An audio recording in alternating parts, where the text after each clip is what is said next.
Hello there, we're going to have a look today at the new pen from Opus 88 and it is the colour demo. As always, very nicely presented. Here we go, so nice outer there. Sort of slightly leathery feel to the paper, leatheretty feel, which is quite pleasant. And then we open up and we see in here are your instructions in English as well as in Chinese. These are from Taiwan, and here we have the pen and the eyedropper. I'll get rid of the box and we'll have a look at the pen, which is available in this subdued and really quite attractive green. And we'll just pop that there, and we'll take a look at the red, which again I think is a quite a sophisticated colour actually. There we go.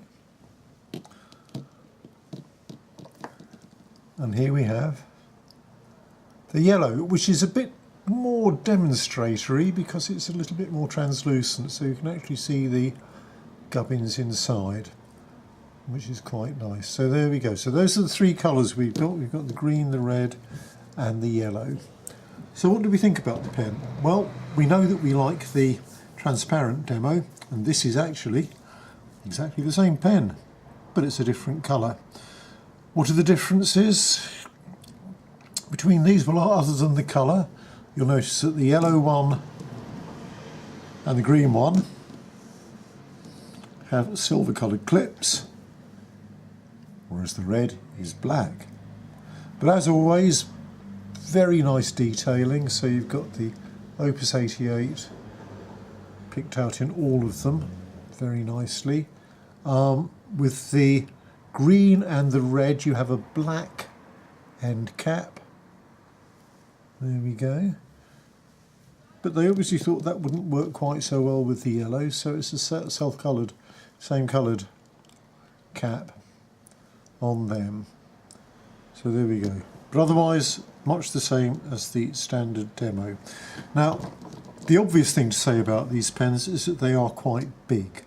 I had written down very carefully what the sizes were, but my recollection is that it's pretty much 15 centimetres long when it's capped, and when you take the cap off it's actually pretty much 14 centimetres long, so it's a good sized pen. We'll do a bit of comparison in a moment. The other thing to say about it is its weight, which is about 26 grams. Never entirely trust the scales that we've got here, but it's around the 26 gram mark.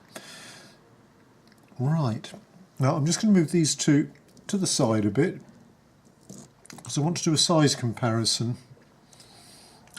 And here is our trusty Lamy Safari, whoop, and an equally trusty and also Taiwanese, they could be having a little chat here, TWSBI 580. Now TWSBI 580 I think is about the size of the Pelican 800, and I would say that probably we're getting on for the M1000 here for the Opus 88. So it's a big pen, and as you'll see it's that bit longer than the Safari, and certainly its girth is considerably greater.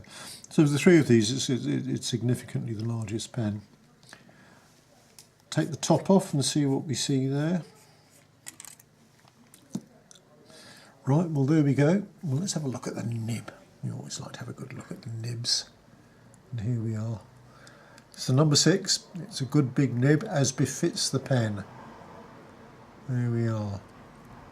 But as you see, quite a large grip. Now, I mean, I find that fine. It's curious actually, I don't find the size of pens makes a huge amount of difference. I know some people prefer a thinner pen, some people like a really big one, and some of us just like a pen for various other reasons, one of which is probably the balance. And I've got to say the balance of this, pretty much equal. That's fine, that works very well for me. So we'll pop the pen down and we'll get the cap off these two as well, and just give us a bit of an idea of the sort of sizes when they are capped. uncapped. So there we go. And here's this one.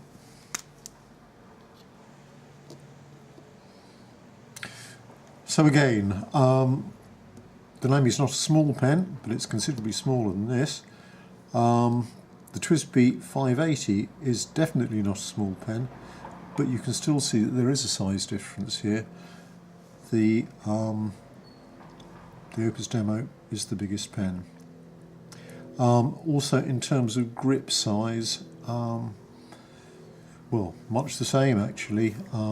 This is significantly wider than either of these. But again, I mean, it's not a ridiculous size. It's not something that's more a weapon of war than a writing instrument. It's big, but it's okay. Right, I'm going to get these two out of the way a bit, and we're just going to have a little bit more of a look at the workings here. Ooh, there we go. Right, okay. So I'm going to look particularly closely at the yellow because you can see inside it. Now, it's an eyedropper, as we all know. Ooh, see if I can get that right. There we go. So, to fill it, unscrew. You'll see we've got a rubber gasket around the, there we go, around there. I'll get the hang of moving this in the right direction one day. To prevent any ink leakage. Now somebody's phoned up today and wondered whether we do silicone grease. I'm not sure you need silicone grease to keep this sealed. That does up really quite tightly. It would do no harm, but I'm not sure it's necessary. There we go. So let's just undo this. So to fill it, basically you get your eyedropper, put your ink in there, put the top back on again. It's very simple. Do it right up. But the other thing that you'll have noticed is the rod going down the middle there, and that's actually an ink flow control valve. So if that's completely shut, as it is now, you'll get a little bit of writing out of it, but sooner or later you're just using it's actually trapped on the nib. That's going to get used up, and you're going to have to open here, and you can see that unscrewing. There we go, and that's actually moving that rod back, which is actually moving the valve to open it a bit. And I'm told by people that have experimented with it rather more than I have, that you can actually vary the ink flow with it. When it's right the way down, clearly it's stopped. The more you open it, apparently the better the ink flow you get. So if you don't like too wet, then this would be quite a useful pen. There we go, so I'm doing that up again. Right, doing that up too. So to summarise, the OPUS 88 colour demo, exactly the same as the ordinary demo, apart from, quite obviously, it's coloured. I like these. They're very nicely made. The detailing is good. The threading is good, works well, engages easily. The valve works. There's a lot of quality to the manufacture of these pens. They're nicely presented. It's a nice box. The eyedropper drops ink.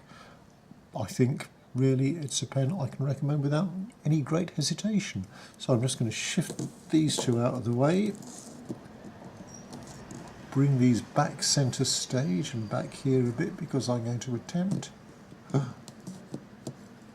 what a mistake probably,